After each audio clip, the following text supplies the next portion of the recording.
அல்லாஹ்வின் தூதர் ஸல்லல்லாஹு அலைஹி வஸல்லம் சொன்னார்கள், மன் ஹதஸ ஃபீ அம்ரினா ஹாதா மா லைஸ மின்ஹு ஃபஹுவ ரத்துன். யார் இந்த மார்க்க விவகாரத்தில் இல்லாத ஒன்றை புதுமைப்படுத்துகிறாரோ அவரின் புதுமை அல்லாஹ்வின் மத்தியில் நிராகரிக்கப்படும். நீ அமல்களை எவ்வளவு வேணாலும் செய், அதை பற்றி கவலை இல்லை.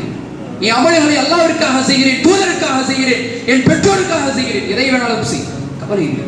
அல்லாஹ்வின் மார்க்கத்தை உட்பட்ட அந்த செயல் இருக்கிறதா, மார்க்கத்திற்கு நிகராக அதற்கு மாற்றமாக நீ செய்தால் அல்லாஹ் ஒருபோதும் ஏற்றுக்கொள்ள மாட்டார். அல்லாஹ் ஒருபோதும் ஏற்றுக்கொள்ள மாட்டார்.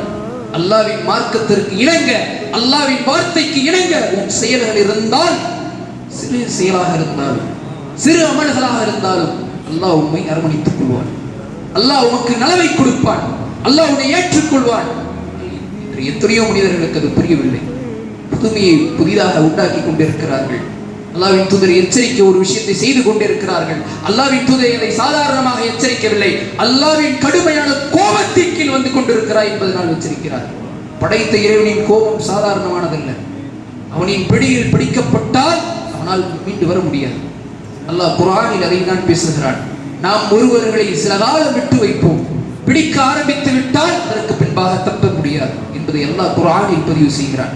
யோசித்துக் கொள்ள வேண்டும். குர்ஆனையும் ஹதீஸையும் பின்பற்றுபவர்களாக மாற வேண்டும். பெரியவர்கள் சொன்னார்கள், ஊர் தலைவர்கள் சொன்னார்கள், இதுவெல்லாம் மார்க்கம் அல்ல. மார்க்கம் என்றால் குர்ஆன் எதை சொன்னதோ அதுதான் மார்க்கம். தூதர் எதை வழிகாட்டினார்களோ அதுதான் மார்க்கம். அல்லாஹ் குர்ஆனை முழுமையாக படியுங்கள், சிந்தியுங்கள். உதுஹுலு ஃபீ சில்மி காஃபா, இந்த மார்க்கத்தில் முழுமையாக நுழைந்து விடுங்கள் என்று இறைவன் பேசுகிறார்.